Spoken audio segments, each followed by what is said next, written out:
पास paper वो है spring 2022, ऐसे ही है। और उसका हमने किया था क्वेश्चन नंबर लास्ट वाला जो था 5 था, आई गेस 7 था। तो आज हम उससे नेक्स्ट वाला 8 और 9 क्वेश्चन कर रहे होंगे, ठीक है। और उसके अंदर भी जो टॉपिक्स हैं वो हैं जी ISA 500 ऑडिट एविडेंस, और इसके अलावा जो टॉपिक है वो है जी सैम्पलिंग,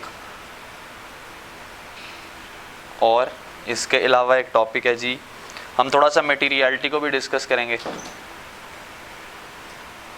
और इसके अलावा हम एक टॉपिक है जी उसी से related ISA 220 quality control review, ये भी छोटा सा डिस्कस हो जाएगा। इसके साथ हमारा 570 गोइंग कंसर्न भी डिस्कस होगा थोड़ा सा। तो ये टॉपिक्स हैं, और लास्ट पे अगर टाइम मिलेगा तो हम थोड़ा सा टच करेंगे डेवलपमेंट कॉस्ट के सब्सटेंटिव प्रोसीजर को, जो IS 38 में आता है, तो उससे रिलेटेड बातें। तो ये 3 क्वेश्चंस हैं जिनमें ये सारे टॉपिक्स कवर होंगे, तो उसको पहले थोड़ा सा रिवाइज करते हैं और फिर वो क्वेश्चंस करेंगे। सबसे पहले ISA 500 ऑडिट एविडेंस।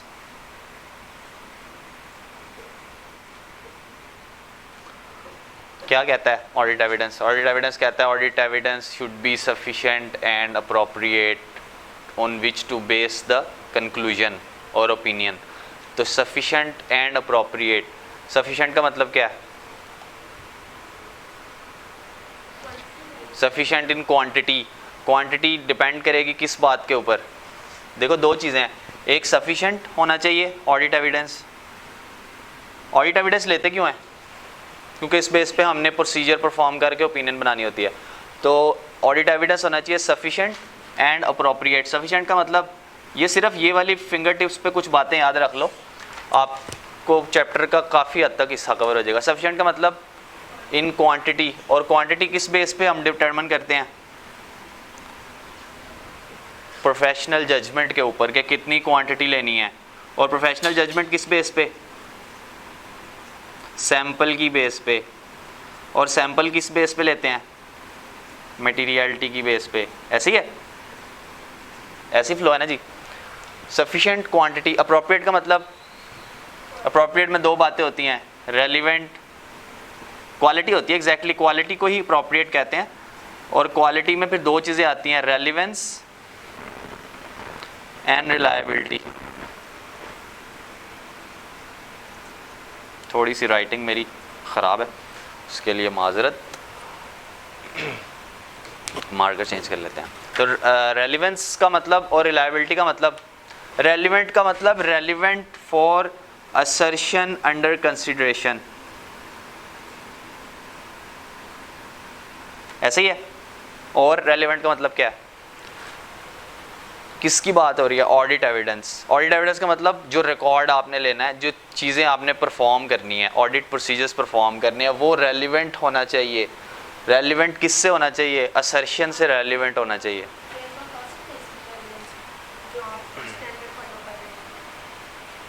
आपका यहाँ पे फ्रेमवर्क तो जब आप ओपिनियन ड्रा करते हो उस वक्त बात करते हैं ना। अभी आप बता रहे हो कि ऑडिट एविडेंस, जो प्रोसीजर्स परफॉर्म करने के लिए आपको एविडेंस चाहिए, वो रेलिवेंट होना चाहिए। आप रेलिवेंट का मतलब पहले बताएं क्या होगा? आप ओवर स्टेटमेंट चेक कर रहे हो एसेट्स की, अंडर स्टेटमेंट चेक कर रहे हो, आपने कट ऑफ चेक करना है या क्लासिफिकेशन चेक करनी है? अगर आपने क्लासिफिकेशन चेक करनी है कि करंट एसेट्स और करंट लायबिलिटी में उसने सही सही क्लासीफाई किया हुआ है, तो आप किस तरह टेस्टिंग करोगे? आप चेक करोगे किधर? आप जाके मैनेजमेंट से पूछोगे, आप बोर्ड ऑफ डायरेक्टर्स जो हैं उनको बताओगे कि इसको ऐसे ऐसे क्लासीफाई करना है। क्लासिफिकेशन चेक करनी है कि प्रॉपरली क्लासीफाई किया हुआ है अकाउंट्स में कि नहीं, आप उनके सॉफ्टवेयर से देखोगे। तो अगर क्लासिफिकेशन है तो इस तरह चेकिंग हो रही है, क्या ये रेलिवेंट टेस्टिंग है? इससे कट ऑफ टेस्ट हो जाएगा? नहीं। आपने अगर इंस्पेक्शन करनी है, अगर कोई एसेट जो है उसको आप टेस्ट कर रहे हो, ठीक है, आप फिजिकली जाके देख लेते हो ये चेयर पड़ी है, तो इससे कौन सी असर्शन वेरीफाई होगी? हाँ, फिक्स एसेट में एग्जिस्टेंस। क्या इससे राइट्स एंड ऑब्लिगेशंस पता चल जाएंगे? नहीं पता चलेंगे भाई, इनवॉइस देख के पता चलेगा राइट है आपका कि नहीं है, आपके नाम की इनवॉइस है कि नहीं है। तो वो कहते हैं कि जब भी आपने प्रोसीजर परफॉर्म करना है तो क्या करना है, देखना है कि जो असर्शन मैं चेक कर रहा हूँ, जो एविडेंस मैं लेने लगा हूँ, क्या वो असर्शन से रेलिवेंट है कि नहीं है। और हो सकता है कि किसी एक असर्शन से रेलिवेंट हो आपका एक प्रोसीजर और दूसरी असर्शन से रेलिवेंट ना हो। एग्जिस्टेंस से रेलिवेंट है फिक्स एसेट का फिजिकली चेक करना, लेकिन हो सकता है कि क्लासिफिकेशन से रेलिवेंट ना हो सकता है राइट्स एंड ऑब्लिगेशन से रेलिवेंट ना हो, ये बात है, ठीक है। और रेलिवेंस का क्या मतलब है, ओवर स्टेटमेंट चेक करनी है कि अंडर स्टेटमेंट चेक करनी है, मतलब आपको ना डायरेक्शन पता हो कि आपने कौन सी असर्शन वेरीफाई करनी है, ठीक है। वो ये कहना चाह रहा है यहाँ पे, प्रोसीजर तो परफॉर्म करना है, ये नहीं कि सेम तरह के प्रोसीजर क्लासिफिकेशन असर्शन के लिए भी परफॉर्म कर दिए, राइट एंड ऑब्लिगेशन के लिए भी, कट ऑफ के लिए भी, ठीक है। ऐसी बातें नहीं करनी है आपने, वो ये कहना चाहता कट। अभी हम असर्शन पढ़ना है ना, अभी आगे आएंगे तो हम असर्शंस भी बताएंगे आपको कि मतलब क्या होता है। असर्शंस, ऑडिट एविडेंस होना चाहिए सफिशिएंट एंड अप्रोप्रिएट। सफिशिएंट का मतलब क्वांटिटी, क्वांटिटी का मतलब क्वांटिटी किस हिसाब से लेंगे, प्रोफेशनल जजमेंट पे। प्रोफेशनल जजमेंट हम अप्लाई करेंगे अपने सैंपल लेके, सैंपल किस जजमेंट पर ड्रॉ करेंगे, जब मटेरियलिटी या कोई चीज़ मटेरियल होगी तो उसको सैंपल का पार्ट बनाएंगे। और अप्रोप्रिएट होना चाहिए, अप्रोप्रिएट का मतलब है वो रेलिवेंट और रिलायबल होना चाहिए। रेलिवेंट का मतलब असर्शन से रेलिवेंट होना चाहिए आपका प्रोसीजर, जो आप चाहते हो कि मैंने ये चीज़ टेस्ट करनी है तो उस असर्शन से रेलिवेंट होना चाहिए, ठीक है। असर्शन अंडर कंसिडरेशन का वर्ड यूज़ करता है वो स्टैंडर्ड के अंदर। आगे रिलायबिलिटी, रिलायबिलिटी का मतलब अभी उसने इस स्प्रिंग 22 में क्वेश्चन भी पूछा है कि रिलायबिलिटी का मतलब क्या है। वो कहता है रिलायबिलिटी का मतलब ये है कि नेचर, सोर्स और सरकमस्टांसेस, ये चीज़ें हैं जिनमें आपने ऑडिट एविडेंस को ऑब्टेन किया है, वो कौन कौन सी नेचर है उस चीज़ की, उसकी सोर्स क्या है, उसके सरकमस्टांसेस क्या हैं, ठीक है। और कंट्रोल्स क्या हैं। रिलायबिलिटी का मतलब है कंट्रोल्स कैसे हैं उस चीज़ के ऊपर, तब हम मानेंगे कि हम इस एविडेंस पे रिलाई कर सकते हैं कि नहीं कर सकते। तो वो क्या कहता है, audit evidence obtained from outside the entity is more reliable then audit evidence obtained from internal record. Audit evidence obtained in original document is more reliable than photocopies. Audit evidence obtained directly is more reliable than indirectly. आखिरी एक बात और भी है, internal evidence की बात करता है, ओरिजिनल डॉक्यूमेंट्स की बात करता है, इंडिपेंडेंट सोर्सेज आउटसाइड, और audit evidence is more reliable in document form audit evidence is more reliable in documentary form as compared to oral evidence. तो ये सारी बातें वो यहाँ पे कवर करता है कि रिलायबिलिटी का मतलब क्या है, ठीक है। तो ये ऑडिट एविडेंस की छोटी सी हमने रिवीजन कर रहे हैं। आगे आते हैं जी, ऑडिट प्रोसीजर्स, यहीं पे इसी स्टैंडर्ड में वो बात करता है कि ऑडिट प्रोसीजर्स कौन कौन से हैं, वो हमने कल भी पढ़े थे। ऑडिट प्रोसीजर कौन कौन से हैं, अब आपको फिंगर टिप पर याद हो जाने चाहिए। इंस्पेक्शन और इंक्वायरीज, एनालिटिकल प्रोसीजर्स, कंफर्मेशन और रिकैलकुलेशन, ऐसे ही है, रिकैलकुलेशन, रीपरफॉर्मेंस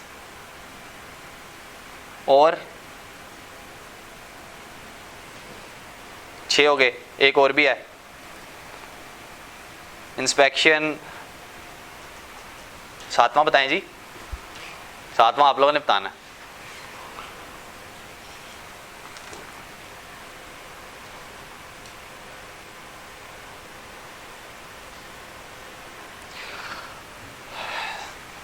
बताएं 7वां प्रोसीजर कौन सा है।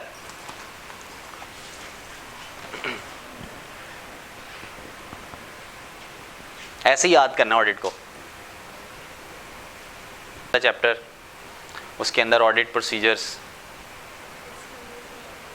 कंफर्मेशन भी हो गया, एनालिटिकल प्रोसीजर भी होगा, इंक्वायरीज भी हो गया, इंस्पेक्शन, रिकैलकुलेशन, रीपरफॉर्मेंस। बताएं जनाब।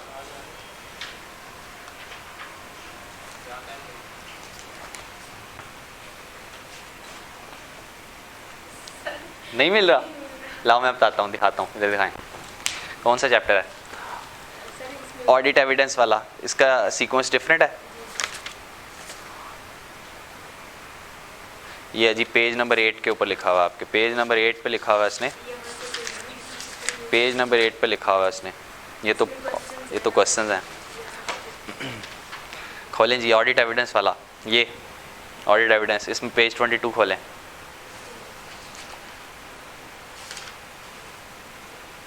पेज 22 में कौन सा प्रोसीजर है? कौन कौन से प्रोसीजर बताएं, आगे चलें। यहाँ पे कौन कौन से प्रोसीजर्स हैं? ऑब्जर्वेशन रह गया, तो यहाँ पे क्या है जी? ऑब्जर्वेशन। और एक और बात भी करता है वो इस स्टैंडर्ड के अंदर, वो कहता है कि आपने सब्सटेंटिव टेस्टिंग करनी है या टेस्ट ऑफ कंट्रोल्स परफॉर्म करने हैं। तो इसके बारे में वो क्या कहता है? वो कहता है कि अगर तो एंटिटी जो है वो बड़ी ही सिंपल एंटिटी है, ठीक है, हो सकता है एंटिटीज़ के कंट्रोल्स अच्छी तरह ऑपरेट ना कर रहे हो, तो फिर क्या करेंगे? सब्सटेंटिव प्रोसीजर्स टोटली परफॉर्म करेंगे। लेकिन अगर एंटिटी के टेस्ट ऑफ कंट्रोल्स अच्छे हैं तो फिर तो टेस्ट ऑफ कंट्रोल्स को चेक कर लेंगे थ्रू टेस्ट ऑफ कंट्रोल्स, और थोड़ी सी सब्सटेंटिव प्रोसीजर्स भी अप्लाई कर लेंगे, ठीक है। लेकिन हमेशा सब्सटेंटिव प्रोसीजर थोड़े से अप्लाई करने हैं, चाहे कंट्रोल जितने मर्जी अच्छे हैं। तो टेस्ट ऑफ कंट्रोल्स भी परफॉर्म करने हैं और सब्सटेंटिव प्रोसीजर भी परफॉर्म करने हैं। लेकिन अगर टेस्ट ऑफ कंट्रोल्स बिल्कुल ही ठीक नहीं है तो टोटल सब्सटेंटिव प्रोसीजर अप्लाई करने हैं। और अगर ये दोनों चीज़ें ना कर पा रहे हों तो क्या होगा? If the entities controls are not operating effectively and we are unable to obtain sufficient appropriate audit evidence through substantive procedures, तो क्या था ये? This is scope limitation, disclaimer of opinion या क्वालिफाइड ओपिनियन। समझ आई बात की? आगे चलें। और वो क्या कहता है इस बारे में? वो कहता है ऑडिट प्रोसीजर्स कौन किस किस तरह के होते हैं।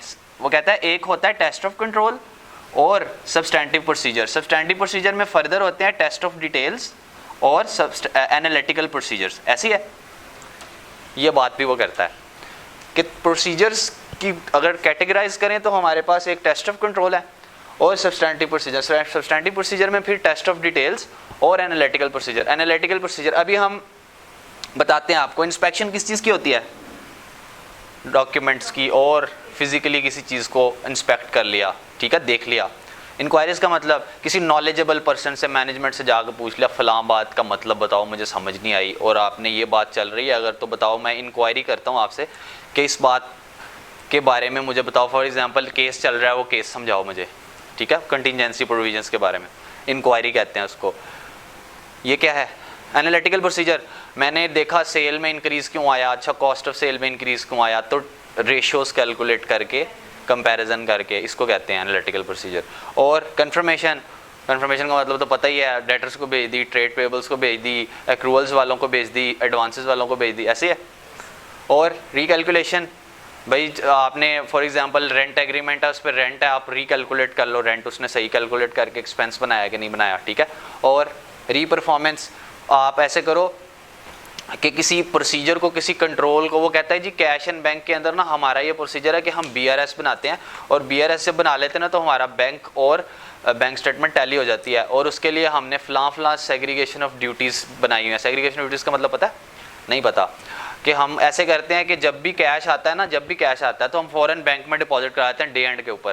तो हम कहते हैं अच्छा हम रीपरफॉर्म करके देखते हैं इस चीज़ को कि BRS हम भी बना के देखते हैं, जो मैनेजमेंट ने बनाई है ना, हम भी बना के देखते हैं उनकी टैली कर रही है कि नहीं कर रही, रीपरफॉर्म करना किसी वर्क को। और ऑब्जर्वेशन, जाके स्टॉक को काउंट कराए, हम भी जाके ऑब्जर्व किया हमने। जब होता है ना ईयर एंड, तो जाके मैनेजमेंट स्टॉक गिन रही होती है और हम उस स्टॉक को क्या करते हैं, काउंटिंग को सिर्फ ऑडिटर्स ऑब्जर्व करते हैं, उसको ऑब्जर्वेशन कहते हैं। या किसी कंट्रोल को देखा, कोई सिस्टम देखा, सेल का प्रोसेस कैसे चल रहा है, परचेज का कैसे चल रहा है, जाके उसको देख लिया। या मैन्युफैक्चरिंग कैसे हो रही है किसी कंपनी में जिसको ऑडिट कर रहे हो, ऑब्जर्व करना, ठीक है।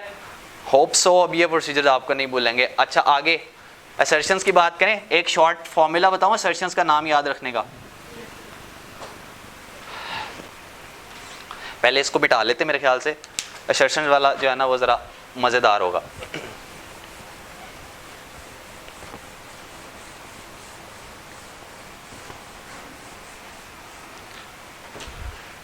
असर्शंस बैलेंस शीट की होती हैं और P&L की होती हैं, ऐसी है जी। और असर्शंस बैलेंस शीट की कौन सी हैं और P&L की कौन सी हैं, एक फॉर्मूला बताता हूँ। पैक का नाम पता है, पैक को डबल सी के साथ लिखें, यहाँ पे भी पैक को डबल सी के साथ लिखें। बैलेंस शीट में OR का लफ्ज़ ऐड कर दें और यहाँ पे OC का वर्ड ऐड कर दें। बताऊँ कौन कौन सी है? Presentation, accuracy, completeness, classification, occurrence, rights and obligations. Presentation, accuracy, completeness, classification, occurrence और कट ऑफ, ऐसी है। शॉर्ट फॉर्म याद हो गई, भूलेगी तो नहीं ये वाली। अब एक एक करके सेशन को डिस्कस कर लें। प्रेजेंटेशन, डिस्क्लोजर सही बनाए हैं। लीज का डिस्क्लोजर IFRS 16 में सिर्फ आपने फेस पे दिखा दिया लीज एसेट और लीज लायबिलिटी, जाके नोट में नहीं दिखाया कि जनाब लीज रेंटल कितने, इंटरेस्ट कितना। प्रेजेंटेशन ठीक नहीं है, प्रेजेंटेशन ठीक करवाएंगे, इस असर्शन को वेरीफाई करेंगे। एक्यूरेसी, मैथमेटिकली रिकैलकुलेट करना, किसी चीज़ को एक्यूरेसी असर्शन वेरीफाई करना होता है। जैसे रेंट का आपने एग्रीमेंट है और आपने एग्रीमेंट से देख के रेंट को रिकैलकुलेट कर लिया, तो प्रोसीजर भी परफॉर्म कर लिया और असर्शन भी वेरीफाई कर ली, कौन सी? एक्यूरेसी। और कंप्लीटनेस, सारी की सारी ट्रांजैक्शन, सेल की ट्रांजैक्शन रिकॉर्ड की आपने कि नहीं की, सेल लेजर से जाके देखा। हो सकता है कि कुछ सेल की ट्रांजैक्शन उसने अगले महीने वाली भी यहाँ रिकॉर्ड कर ली हो। ये भी हो सकता है कि उसने सारी की सारी ट्रांजैक्शन ना रिकॉर्ड की हो, यहाँ इस महीने की सेल उठा के वो अगले साल ले गया हो। सारी की सारी रिकॉर्ड की है कि नहीं की। क्लासिफिकेशन का मतलब होता है सही तरह क्लासिफाई की हैं। एक सी से कंप्लीटनेस और एक सी से क्लासिफिकेशन। क्लासिफिकेशन से मुराद करंट और नॉन करंट में क्लासिफाई किया, और फिर करंट लायबिलिटीज़ में भी आपने अलग-अलग बताया स्टॉक कौन सा, ट्रेड रिसीवेबल कौन सा। ट्रेड रिसीवेबल में भी आपने ये बताया है कि डेटर्स ये है, उसकी प्रोविजन ये है लेस करके, ये सारी बातें। ठीक है, मुझे बातें समझ आ रही हैं? अगर नहीं समझ आ रही तो मुझे रोक लेना, ठीक है। ये सिर्फ रिवीजन है जो मैं करा रहा हूँ। आगे ऑकरेंस, ट्रांजैक्शन ऑकर हुई है, आपकी एंटिटी से बिलोंग करती है, ये नहीं है कि किसी साथ वाली एंटिटी की है, आपके नाम की ट्रांजैक्शन, आपके नाम का जनरल वाउचर बना हुआ है। राइट्स एंड ऑब्लिगेशंस, क्या मतलब है बैलेंस शीट की सेशन का? आपने किसी एसेट की इनवॉइस देखी और उससे पता चला कि ये आपके नाम की इनवॉइस है, इसको राइट्स एंड ऑब्लिगेशन के सेशन को वेरीफाई करना कहते हैं। आगे again presentation, accuracy, completeness and classification, same assertion. तो ऐड क्या हुआ? ऑकरेंस और कट ऑफ। अब पूछे मिस कट ऑफ का। कट ऑफ का मतलब ये होता है कि आपने जो है ना, नॉर्मली ऑडिट में ना हम प्रोसीजर परफॉर्म कर रहे होते हैं कि सेल जब ईयर एंड होता है ना, तो लास्ट 5 सेल इनवॉइसेस और first 5 sale invoices, last 5 invoices year end की, और साल शुरू, अगला जो साल शुरू हुआ है उसकी 5 इनवॉइसेस हम कंपेयर करके देखते हैं कि वो करेक्ट अकाउंटिंग पीरियड में रिकॉर्ड हुई हैं कि नहीं हुई, तो पता चल जाता है कट ऑफ लग गया है। ठीक है, इसको कट ऑफ कहते हैं।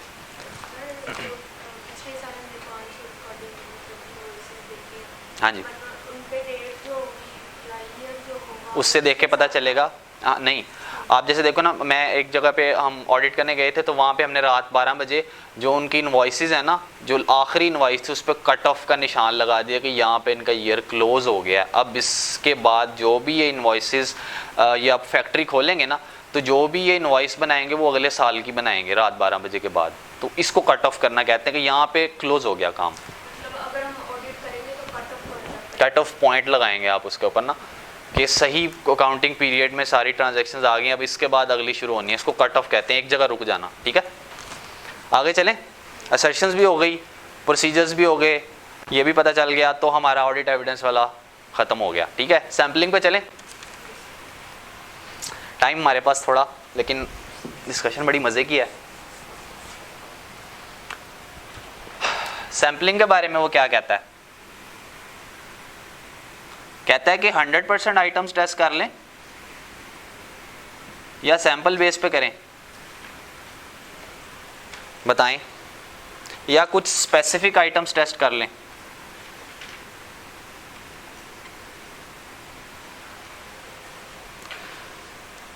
या ये बताएं कि जो पॉपुलेशन है किस तरह की होनी चाहिए जिसमें से आपने सैंपल सिलेक्ट करना है।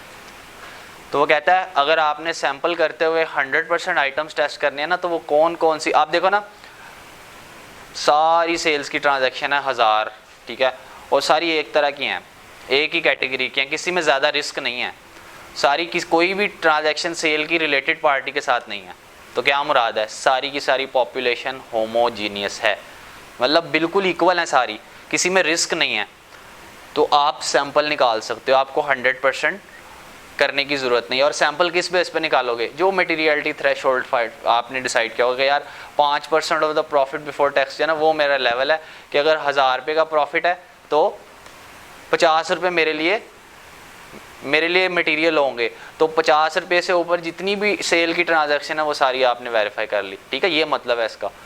तो सैंपल बेस आप तब कर सकते हो जब पॉपुलेशन होमोजीनियस है। लेकिन अगर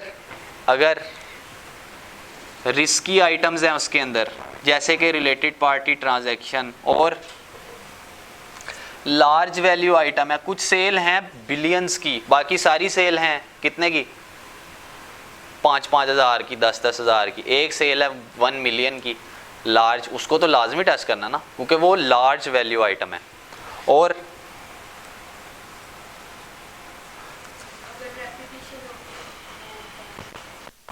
या स्पेसिफिक आइटम्स कुछ टेस्ट कर लेंगे हम बीच में से जिसमें रिस्क ज़्यादा है या जिसमें जजमेंट बहुत ज़्यादा इन्वॉल्व है, तो इस तरह के आइटम्स आप सेपरेट करके बाकी पॉपुलेशन को आप टेस्ट कर लेंगे। तो सैंपल में ये मुराद है। अब आ जाओ अगर इस चीज़ के ऊपर कि सैंपल किस बेस पर ड्रॉ करेंगे, तो हम कहेंगे वो चीज़ जो मटीरियल है उससे नीचे वाली चीज़ नॉन मटीरियल जो इममटीरियल चीज़ है उसको तो टेस्ट नहीं करेंगे, हम मटीरियल चीज़ों को टेस्ट करेंगे। तो मटीरियलिटी के बारे में वो क्या कहता है आप बताएं, मटीरियल की डेफिनेशन क्या है? अच्छा हाँ बताएं। नहीं, अभी हम पढ़ते हैं, हमने सिर्फ एक हिस्सा पढ़ा है मटीरियलिटी का, हमें पता है कि 5% ऑफ प्रॉफिट बिफोर टैक्स होता है। हम पढ़ते हैं क्या है जी, डेफिनेशन क्या है? That is fundamental. मेरे ख्याल से मुझे खुद भी भूल गई है डेफिनेशन, मैं रटा मार के आया था। नहीं अकाउंटिंग वाली नहीं है, अकाउंटिंग वाली नहीं है, उसमें लिखा हुआ है हाँ, that can affect the economic decisions of the users, ये मुराद है कोई ऐसी अमाउंट जिससे इकोनॉमिक डिसीजंस यूजर्स के अफेक्ट हो सकते हैं, उसको मटेरियल कहते हैं। अब देखो ये डेफिनेशन इतनी इंपॉर्टेंट नहीं है, उसके जो पैरामीटर्स हैं ना वो इंपॉर्टेंट है। तो 4-5 चीज़ें वो हाईलाइट करता है। सबसे पहली चीज़ वो कहता है कि मटीरियलिटी जो है ना, जब आपने डिसाइड करनी है तो आपने ये 5 स्टेप्स को फॉलो करना है डिसाइड करते हुए कोई चीज़ मटीरियल है कि नहीं। उस बेस पे आप बता सकोगे कि आपने किस परसेंटेज पे मटीरियलिटी लेनी है, ठीक है। पहला पैरामीटर क्या है, वो कहता है आपने देखना है ऑनरशिप स्ट्रक्चर क्या है एंटिटी का, और क्या देखना है आपने उसके यूज़र्स क्या हैं। हाँ जी, उसके इंटरनल कंट्रोल्स की अंडरस्टैंडिंग भी ज़रूरी है, लेकिन आपने अगर टेस्ट ऑफ कंट्रोल्स परफॉर्म कर ली, अब आप सब्सटेंटिव प्रोसीजर परफॉर्म करने लगी हैं। अब बताएं तो मटीरियलिटी कैसे डिसाइड करेंगी। हमने कहा सबसे पहले हम देखेंगे ऑनरशिप स्ट्रक्चर एंटिटी का, उसके बाद यूज़र्स देखेंगे, उसके बाद क्या देखेंगे, एलिमेंट्स देखेंगे फाइनेंशियल स्टेटमेंट के कौन कौन से एलिमेंट्स हैं, और फिर उसके बाद क्या देखेंगे कि बेंचमार्क क्या है, और उसके बाद फिर आप उस बेंचमार्क पे परसेंटेज अप्लाई करेंगे, और उसके बाद आप प्लानिंग मटीरियलिटी और अकाउंट लेवल मटीरियलिटी भी डिफाइन करेंगे। ये सारी बातें पता है आपको, बुक में लिखी हुई हैं? नहीं पता, पढ़ी है कि नहीं पढ़ी अभी तक? तो मटीरियलिटी डिफाइन करने के लिए ऑनरशिप स्ट्रक्चर से क्या मुराद है, इन्वायरमेंट कैसा है एंटिटी का, और उसमें कितने लोग हैं, वो सिंपल एंटिटी है, उसमें बहुत सारे एस्टिमेट्स इन्वॉल्व हैं, प्रोफेशनल जजमेंट इन्वॉल्व है कि नहीं है, यूज़र्स कौन कौन से हैं। देखो अगर लिस्टेड एंटिटी है तो यूज़र कौन होंगे, शेयर होल्डर। अगर बैंक्स हैं, आपने bank special purpose financial statement बनानी है, बैंक्स के लिए लोन लिया हुआ है। ऑनरशिप स्ट्रक्चर से मुराद ये भी होता है कि आपका ऑनरशिप में क्या ये पार्टनरशिप है, या ये सोल प्रोप्राइटर है, या ये लिस्टेड कंपनी है। लिस्ट पार्टनरशिप है तो सारे का सारा पैसा एक दो बंदों का लगा होगा। अगर ऑनरशिप स्ट्रक्चर में लिस्टेड कंपनी है तो पैसे बहुत सारे लोगों के लगे होंगे, शेयर होल्डर्स। तो यूज़र्स में देखना है ऑनरशिप स्ट्रक्चर के मुताबिक कि यूज़र्स कौन कौन से हैं। तो यूज़र्स कौन कौन से हैं वो डिपेंड करेगा टाइप ऑफ एंटिटी पे। लिस्टेड एंटिटी है तो शेयर होल्डर होंगे, अगर नॉट फॉर प्रॉफिट ऑर्गेनाइजेशन है तो ट्रस्टीज़ होंगे उसके, है ना, ट्रस्टीज़ होंगे, या गवर्नमेंट जो उसको एड करती है वो उसका यूज़र होगी मेजर। तो ये पहले देख लो मटेरियलिटी डिसाइड करने से पहले कि वो पार्टनरशिप एंटिटी है, उसके यूज़र्स कौन कौन से हैं, शेयर होल्डर हैं या लिस्टेड कंपनी है तो शेयर होल्डर हैं, बैंक्स हैं, कौन से हैं चीज़ें। और अगर सिर्फ टैक्स को वो फाइनेंशियल स्टेटमेंट्स जमा कराने हैं तो हो सकता है एफबीआर उसका सिर्फ यूज़र हो, ठीक है। पहले ये बात देख लो। दूसरी बात वो कहता है अब बताओ कि फाइनेंशियल स्टेटमेंट के एलिमेंट्स कौन कौन से हैं। रेवेन्यू कितना, एसेट्स, नेट एसेट्स कितने, उसकी लायबिलिटीज़ कितनी, लायबिलिटीज़ में लीजेस तो नहीं आती, आपके एसेट्स के अंदर ट्रेड रिसीवेबल आते हैं या और भी कोई एडवांसेस आते हैं, आपके फिक्स एसेट्स के अंदर कौन कौन से एसेट्स हैं, सारे एलिमेंट्स का आपको पता होना चाहिए ताकि आप उस हिसाब से देख लें। हो सकता है कि एंटिटी में सिर्फ ऑपरेटिंग एक्सपेंसेस ही हों, ड्यूरिंग द ईयर इनकम हो ही कोई ना, ठीक है। तो सारे एलिमेंट्स पहले डिफाइन कर लो, इनकम है भी कि नहीं है, एक्सपेंसेस हैं कि नहीं है, ठीक है। और फिर बेंचमार्क, बेंचमार्क क्या बनाओगे, हमने कहा अगर लिस्टेड कंपनी है ना तो उसका सबसे ज़्यादा जो मेरा जो स्टेक होगा ना शेयर होल्डर्स का वो किस चीज़ में होगा, प्रॉफिट में। तो बेंचमार्क लिस्टेड कंपनी के केस में क्या होगा, प्रॉफिट। और अगर मैं नॉट फॉर प्रॉफिट ऑर्गेनाइजेशन हूँ ना तो मेरे कोई प्रॉफिट तो मोटिव नहीं है, फिर मेरा क्या होगा, एसेट्स या एक्सपेंसेस बेंचमार्क। अगर मैं बैंक हूँ तो मैंने स्पेशल पर्पस फाइनेंशियल जमा कराने हैं, बैंक से लोन लिया हुआ है, तो एसेट्स होंगे मेरा बेंचमार्क, क्योंकि कल को जब आपने लोन नहीं देना ना तो बैंक वाले ने आपके एसेट बेच के ही आपसे पैसे ले लेने, ठीक है, ये मुराद है। आगे परसेंटेज, परसेंटेज अगर प्रॉफिट है तो 5%, अगर एसेट्स हैं तो मेरे ख्याल 1% है समथिंग, इस तरह करके सो ऑन। और एक्सपेंसेस हैं तो अप टू 5% है, ऐसे ही है, वो एक उसने पैरामीटर्स दिए हुए हैं। और फिर वो क्या कहता है, फिर वो कहता है कि आपने एक बड़ी मटेरियलिटी डिफाइन तो कर ली, 1000 रुपये का आपका प्रॉफिट था, 5% आपने उसका लिया, वो बना 50 रुपये, इसको आप कहेंगे मटेरियलिटी। फिर आप एक डिफाइन करेंगे प्लानिंग मटेरियलिटी। हो सकता है इस 50 का भी 50% आप लें, यानी कि 25 रुपये को प्लानिंग मटेरियलिटी बनाएं। प्लानिंग मटेरियलिटी का मतलब ये है कि एक ऐसी मटेरियलिटी जिसको आप मटेरियलिटी के लेवल से भी लो रखते हैं।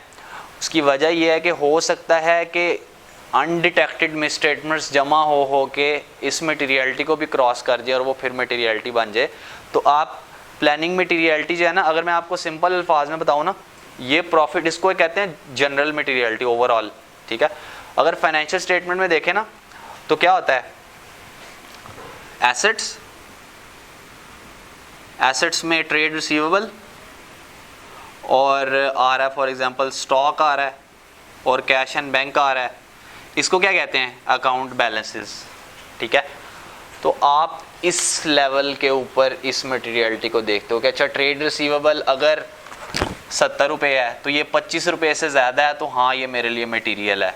अगर ये स्टॉक है ये 100 रुपये का आ रहा है, या चलो ये 30 रुपये का आ रहा है तो ये भी इससे ऊपर है तो ये मटेरियल है। इसको कहते हैं थोड़ी लोअर मटेरियलिटी हर अकाउंट के लिए सेट करना, परफॉर्मेंस मटेरियलिटी, इसको परफॉर्मेंस मटेरियलिटी कहते हैं, ठीक है, पीएम से मुराद है। अब आगे account level materiality. Account level materiality, अगर ये चीज़ जो थी, अब इंडिविजुअल अकाउंट को टेस्ट करना है ना, आपने ट्रेड रिसीवेबल में चले गए, ट्रेड रिसीवेबल में बैलेंसेस आ रहे हैं 1000 का एक, 2000 का एक, 3000 का एक, तो फिर आप उसको किससे कंपेयर करोगे, 50 रुपये से? नहीं, वो कहते हैं एक अकाउंट लेवल की मटेरियलिटी भी होती है जो आप इससे भी लो सेट करते हो, अकाउंट लेवल मटेरियलिटी कहते हैं उसको, अकाउंट लेवल मटेरियलिटी जो इससे भी लो सेट करोगे। फॉर एग्जांपल वो 15 है एसेट्स के केस में, ठीक है, आप इस 15 से बड़े सारे ट्रेड रिसीवेबल चेक कर लोगे। वजह ये है कि हम ज़्यादा मोहतात हो जाते हैं कि यार हो सकता है इसमें गलती निकल आए और ये इकट्ठा होकर इसको भी एक्सीड कर जाए, तो हम ज़्यादा नीचे रहते हैं और हर अकाउंट लेवल पे छोटी छोटी जो है ना मटेरियलिटी लेवल सेट कर लेते हैं, ठीक है, रिस्क की बेस पे। अगर बहुत ज़्यादा सब्सटेंटिव प्रोसीजर अप्लाई करने हैं तो इसको और लो कर लेंगे, 10 पे ले आएंगे। क्योंकि हमारे रिस्क ज़्यादा है, वो रिस्क के हिसाब से आप इसको एडजस्ट करते जाते हो। ठीक है, चलें, ये भी ख़त्म हो गया। फिर इसको मिटा लूँ।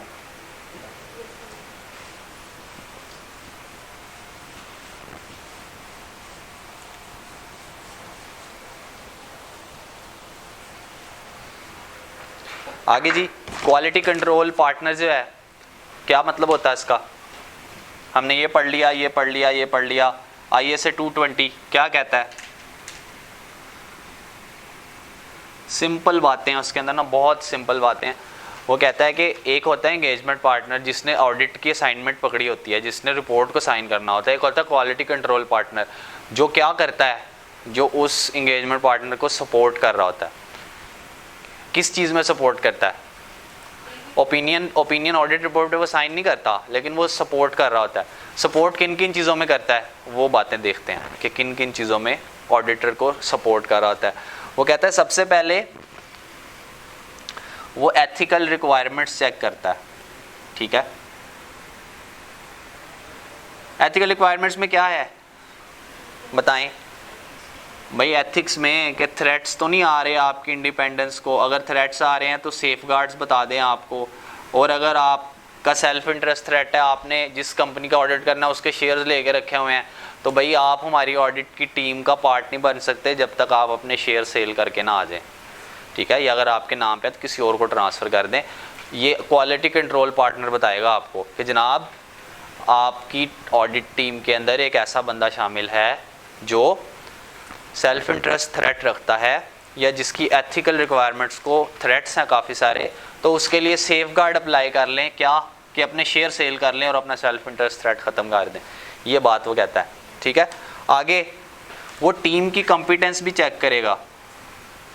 आपने तो कर ही लिया, आपने तो देख के ही बंदे रखे होंगे। एंगेजमेंट पार्टनर को कहता है आपने तो देख के बंदे रखे हैं, लेकिन उसको रिव्यू क्वालिटी कंट्रोल पार्टनर करेगा। और वो आपकी जो फाइनेंशियल स्टेटमेंट्स हैं, जो आपकी ओपिनियन है और जो आपकी ऑडिट रिपोर्ट है, उसको भी एक सॉफ्ट रिव्यू करेगा। ठीक है, उसको भी रिव्यू करेगा। और प्रिंसिपल ऑनर्स जो है ना, उनकी ईमानदारी को भी चेक करेगा, इंटेग्रिटी को। और आपने जो सारा महीना लगा के ऑडिट किया है ना और अपनी फाइल बनाई है, वर्किंग पेपर्स बनाए हैं, उसको क्या कहते हैं? Audit documentation. उसको भी रिव्यू करेगा। और क्या करेगा? ये बातें याद रख लें, बड़ा है मेरे ख्याल से। और सिग्निफिकेंट जजमेंट वाले एरियाज़ पे भी आपको ओपिनियन देगा। ये बातें सारी लिखी हुई हैं, मैं सिर्फ रिवाइज करवा रहा हूँ। ठीक है, और अगर कहीं बताओ मैं एंगेजमेंट पार्टनर हूँ, आप क्वालिटी कंट्रोल पार्टनर है, हम दोनों का डिफरेंस ऑफ ओपिनियन आ गया, आप कुछ और कह रहे हो, मैं कहता हूँ मैंने ओपिनियन चेंज नहीं करनी, आप कहते हो नहीं ओपिनियन ऐसी होनी चाहिए, फिर क्या करेंगे? फिर वो कहता है फर्म की पॉलिसीज़ को फॉलो करेंगे, देखेंगे कि जनाब इस सिचुएशन में क्या करना है। आपने एक रूल बुक बनाई होगी अपनी फर्म में ना, उसको फॉलो करेंगे। ठीक है, आगे चलें जी। अब बताएं, हमारे पास 5 मिनट ऊपर हो गए हैं, क्या करें?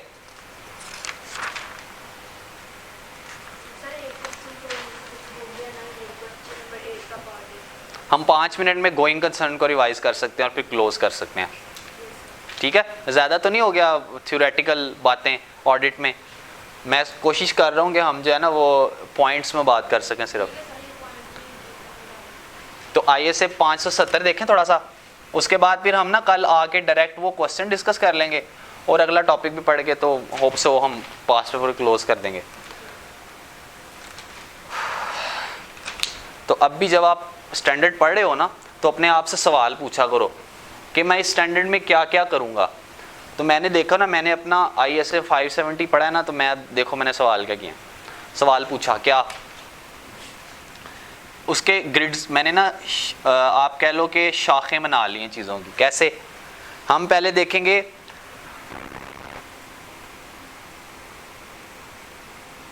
ऑडिट कर रहे हो ना गोइंग कंसर्न, सबसे पहले देखेंगे गोइंग कंसर्न बेसिस है या लिक्विडेशन बेसिस है। आप सबसे पहले मैनेजमेंट से पूछेंगे मैं ऑडिट करने जा रहा हूँ, ठीक है, मुझे कुछ खदशात हैं क्या कि there are certain events that cause significant doubt over the किस पे going concern and that cast material uncertainty related to going concern. ठीक है, तो हम कुछ बातें पूछेंगे, हम मैनेजमेंट से पूछेंगे सबसे पहले जाके, जनाब गोइंग कंसर्न बेसिस पे अकाउंट्स बना रहे हैं, लिक्विडेशन बेसिस पे बना रहे हैं। गोइंग कंसर्न बेसिस का मतलब क्या होता है? IAS 1 में वो कहता है कि जनाब आपने गोइंग कंसर्न बेसिस पे अकाउंट्स बनाए हैं, इसका मतलब हम ये समझ रहे हैं कि entity is going to exist, या वो एग्जैक्ट वर्ड्स अगर मैं बताऊं, entity will continue to exist for the foreseeable future and time क्या, एटलीस्ट 12 मंथ्स। ये नहीं कि आज 30 जून के ऊपर हमने ऑडिट कर लिया, फाइनेंशियल्स को क्लोज कर लिया और जुलाई में कंपनी बंद हो गई। आप उन इस साल का हमने ऑडिट किया, हाँ जी 2020 का इसका ऑडिट किया, तो आगे जो 12 मंथ की बात है वो ये है कि 2021 तक ये हाँ जी, आप फोरसीएबल फ्यूचर का मतलब है अगले 1 साल तक आप जो है वो कायम रहेंगे, कंपनी मौजूद रहेगी। अगर नहीं मौजूद रहेगी तो हमें अभी बता दें, हम अभी इसका इलाज कर लेते हैं अपने फाइनेंशियल स्टेटमेंट्स में। ठीक है, वो ये कहना चाहता है। तो अभी आप, हम सबसे पहले क्वेश्चन आपसे पूछेंगे, आप गोइंग कंसर्न है, आप फोरसीएबल फ्यूचर में एग्जिस्ट करेंगे? वो आगे वो कहता है हाँ जी हम गोइंग कंसर्न है। फिर हम आगे चलते हैं, हम उनसे पूछते हैं, अच्छा हम उनसे पूछेंगे आपने अपनी असेसमेंट परफॉर्म कर ली है?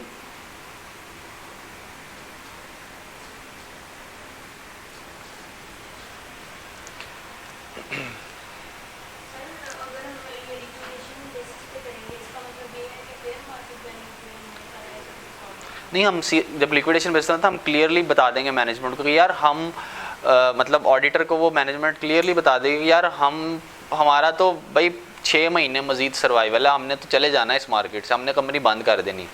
तो वो फिर हम अकाउंट्स में ही बता देते हैं, उसके अकाउंट्स की शक्ल ही चेंज हो जाती है। ठीक है, तो वो आगे डिफरेंट बात है। हम पूछेंगे मैनेजमेंट ने असेसमेंट परफॉर्म कर लिया। असेसमेंट किस चीज़ की, कि भाई हम गोइंग कंसर्न हैं कि नहीं है, 12 महीनों के लिए आगे हम एग्जिस्ट करते रहेंगे, और 12 महीनों के बाद वाली भी अगर असेसमेंट परफॉर्म कर पाती है मैनेजमेंट तो उसके लिए उसको भी हम रिव्यू कर लेंगे, लेकिन उसके लिए हमारी कोई रिस्पॉन्सिबिलिटी नहीं है। लेकिन 12 महीनों तक तो हम मैनेजमेंट से कहेंगे अपनी असेसमेंट परफॉर्म करें। ठीक है, और हम फिर मैनेजमेंट से पूछेंगे क्या मैनेजमेंट के असेसमेंट के ऊपर प्रोसीजर्स परफॉर्म हमने करने हैं कि नहीं करने? यस, लेकिन मैनेजमेंट की असेसमेंट से जो बियॉन्ड पीरियड है, बियॉन्ड असेसमेंट पीरियड, उस पर प्रोसीजर्स परफॉर्म करने हैं? नहीं। तो फिर क्या करना है? उसको सिर्फ रिव्यू करना है, कोई रिस्पॉन्सिबिलिटी नहीं है हमारी इस असेसमेंट के बाद। अगर असेसमेंट तक हमारी रिस्पॉन्सिबिलिटी है कि हम प्रोसीजर्स परफॉर्म करें, उसके बाद हमारी कोई रिस्पॉन्सिबिलिटी नहीं है। और फिर हम मैनेजमेंट से पूछेंगे क्या आपको नॉलेज है किस चीज़ का? Of events that cast significant doubt. Management कहती है उसका क्या मतलब है हमें नहीं पता, हम बताते हैं कि जनाब सिग्निफिकेंट डाउट वो वाले इवेंट्स क्रिएट कर सकते हैं जिससे आपकी सर्वाइवल मुश्किल है। हमने उनको बताया कि जनाब हम आपको एग्जांपल्स दे देते हैं कि किन किन जगहों के ऊपर सिग्निफिकेंट डाउट क्रिएट होता है।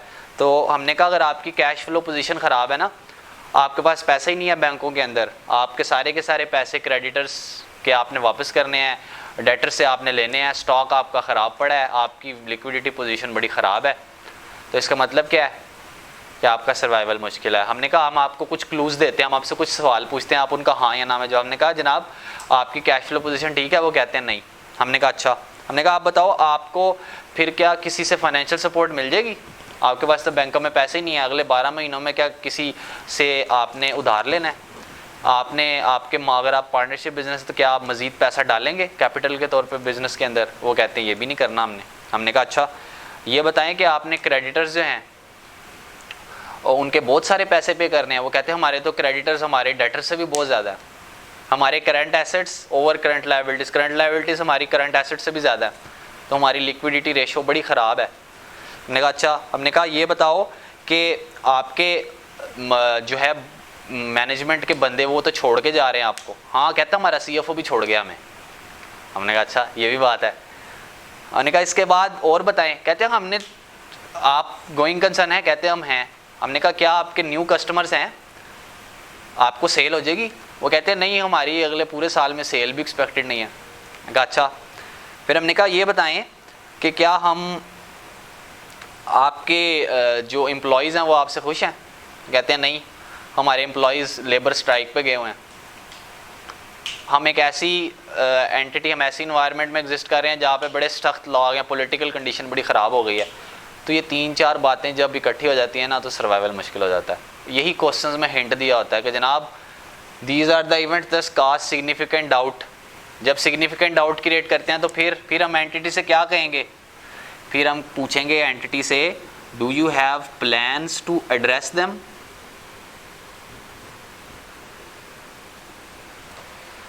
हमने उनसे पूछा, पहले तो वो बंदा था मैनेजमेंट का जो फाइनेंस का बिल्कुल कैशियर था, अब सीएफओ के पास गए, उसने कहा नहीं ऐसी बात नहीं है, हमारे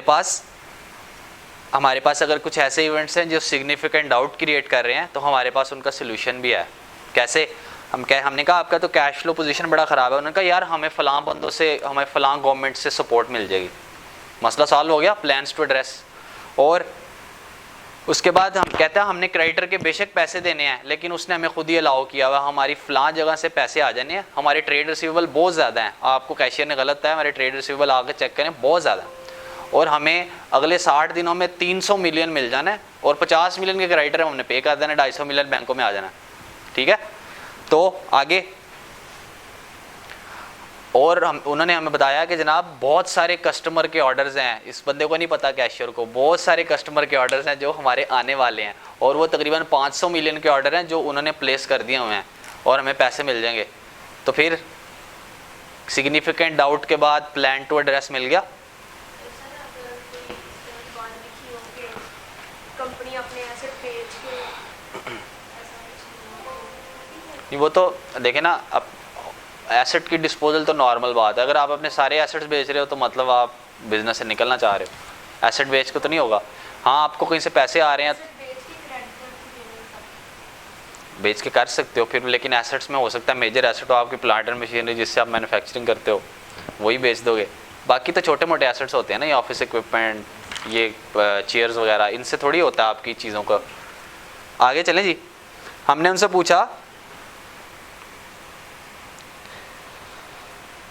पूछा आपने असेसमेंट परफॉर्म कर ली है? ये अभी वो सिचुएशन है जिसमें उसने असेसमेंट परफॉर्म की हुई है।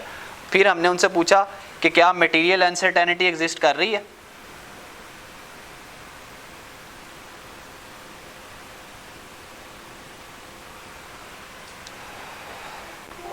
वो कहते हैं कि जनाब सिग्निफिकेंट डाउट्स हैं, प्लान टू एड्रेस उन्होंने कुछ नहीं बताया।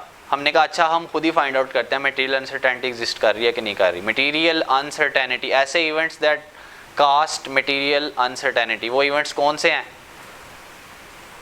इवेंट्स का नाम तो हमने देख लिया ना, कैश फ्लो पोजीशन, वो सारी बातें। अब हमने कहा हम मटेरियल अनसर्टेनिटी कैसे फाइंड आउट करें? हमने कहा आप चेक करें क्या कंपनी का बजट अगले साल का, कि वो किस तरह चल रही है, कैश फ्लो क्या है उसका, मार्केटिंग वालों के पास जाए उनसे क्या हमारा अपना बजट दें, और अगले क्वार्टर की इंटरम फाइनेंशियल स्टेटमेंट ले, उनसे पूछें कि जनाब आपके क्या रिजल्ट्स रहे हैं, आपकी सेल बेहतर हुई है, जून में तो जब ईयर क्लोज हुआ तो वो सेल थी 200 मिलियन, अब आपकी सेल कितनी है? कहेगा इम्प्रूव हो गई है। आप बोर्ड ऑफ डायरेक्टर के मिनट्स देखें, वहाँ पे देखें कि कोई ऐसी बात तो नहीं लिखी हुई बोर्ड ऑफ डायरेक्टर ने कि यार हमारा सर्वाइवल बड़ा मुश्किल है, हमारे फंड्स का बड़ा इशू हो रहा है। अगर ये सारी बातें लिखी हुई हैं तो इसका मतलब, अगर ये नेगेटिव बातें हैं तो मतलब मटेरियल अनसर्टेनिटी भी एग्जिस्ट कर रही है। फिर अब क्या करें? हमने कहा ये बात है ना, तो फिर हम पूछेंगे कोई प्लान है आपके पास जिससे आप इस चीज़ को दूर कर सकते हैं, और अगर प्लान है तो फिर उस प्लान्स के ऊपर प्रोसीजर भी परफॉर्म करते हैं, वो भी लिखे हुए हैं उसने स्टैंडर्ड के अंदर। ठीक है, अगर उसने कहा कि जनाब मेरे ये बजट्स हैं, ये मेरी अजम्पशंस हैं, ये मेरा फॉरकास्ट है, तो हम कहेंगे we will assess reasonability of the assumptions of management, we will review the minutes to check whether the assumptions made are appropriate और नॉट। तो 2-3 प्रोसीजर्स के साथ आप इस गोइंग कंसर्न की ये जो इसने बातें बताई हैं ना उसको वेरीफाई करोगे। अच्छा, फिर आगे हमने कहा जनाब इस बात का जवाब गलत है। हमारी गोइंग कंसर्न बेसिस मैनेजमेंट ने असेसमेंट परफॉर्म किया है, हमने देखा कि जनाब इवेंट सिग्निफिकेंट डाउट क्रिएट कर रहे हैं, मटेरियल अनसर्टेनिटी भी एग्जिस्ट कर रही है। हमने मैनेजमेंट को कहा भाई आप तो गोइंग कंसर्न बेसिस पे हैं ही नहीं, अपनी गोइंग कंसर्न बेसिस चेंज करें। वो कहते नहीं करना। हमने कहा फिर एडवर्स ओपिनियन देंगे। ठीक है, हमने कहा कि जनाब आपकी ये बेसिस ओके हैं, अप्रोप्रिएट हैं, सिग्निफिकेंट डाउट भी क्रिएट कर रहे हैं इवेंट्स, मटेरियल अनसर्टेनिटी भी एग्जिस्ट कर रही है। गोइंग कंसर्न हम बेसिस अप्रोप्रिएट है, हम गोइंग कंसर्न नहीं है। कुछ माली तंगियां हैं जो अगले 6 महीनों में रिजॉल्व हो जाएंगी, लेकिन 6 महीनों में रहेंगी, मामलात ख़राब हैं। तो फिर गोइंग कंसर्न बेसिस तो अप्रोप्रिएट है, लेकिन मटेरियल अनसर्टेनिटी भी एग्जिस्ट कर रही है। फिर वो कहता है ओपिनियन आपने अनमोडिफाइड ही देनी है, लेकिन साथ में material uncertainty related to going concern का पैरा ऐड करना। ऐसी है जी। और ये पहला मैंने बात बता दिया, अगर गोइंग कंसर्न बेसिस अप्रोप्रिएट है लेकिन मटेरियल अनसर्टेनिटी एग्जिस्ट कर रही है तो ये होगा। लेकिन अगर गोइंग कंसर्न बेसिस ही अप्रोप्रिएट नहीं है तो फिर एडवर्स ओपिनियन होगी। और आगे, और वो कहता है कि मटेरियल अनसर्टेनिटी एग्जिस्ट कर रही है, गोइंग कंसर्न अप्रोप्रिएट भी है, लेकिन उसका डिस्क्लोजर नहीं डाला हुआ फाइनेंशियल स्टेटमेंट्स में, डिस्क्लोजर भी नहीं डाला तो फिर भी क्वालिफाई करेंगे ओपिनियन को। और उसके बाद अगर मैनेजमेंट ने असेसमेंट ही परफॉर्म नहीं की, हमने कहा वही असेसमेंट परफॉर्म को, वो वहीं पे नहीं मान रहा, कहता मैंने नहीं परफॉर्म करनी। असेसमेंट मुराद होता है कि यार आप बताएं कि आपके कोई इवेंट्स तो नहीं एग्जिस्ट कर रहे, आप गोइंग कंसर्न हैं कि नहीं है, सिग्निफिकेंट डाउट है कि नहीं है। हाँ जी, वो अपनी सारी जो चीज़ें जो हम वेरीफाई करना चाह रहे हैं ना, वो अपनी असेसमेंट में बताएं कि जनाब कोई ऐसे इवेंट्स तो नहीं है जो डाउट्स क्रिएट कर रहे हैं। डाउट्स क्रिएट कर रहे हैं तो उनके पास उनका एक्शन प्लान क्या है, वो सारी बातें अपनी असेसमेंट में बताएं। अगर वो परफॉर्म ही नहीं कर रहे तो फिर हमारे ख्याल से वो गोइंग कंसर्न नहीं है, तो फिर हम एडवर्स ओपिनियन ही देंगे ना, कि एक तो गोइंग कंसर्न है नहीं, ऊपर से असेसमेंट भी नहीं दे रहे, तो हमारे हिसाब से तो एडवर्स ओपिनियन बनती है। हमें तसल्ली नहीं है, हमारे ऊपर लिमिटेशन ऑफ स्कोप लगाई जा रही है, हमें अपने प्रोसीजर्स ही परफॉर्म नहीं करना।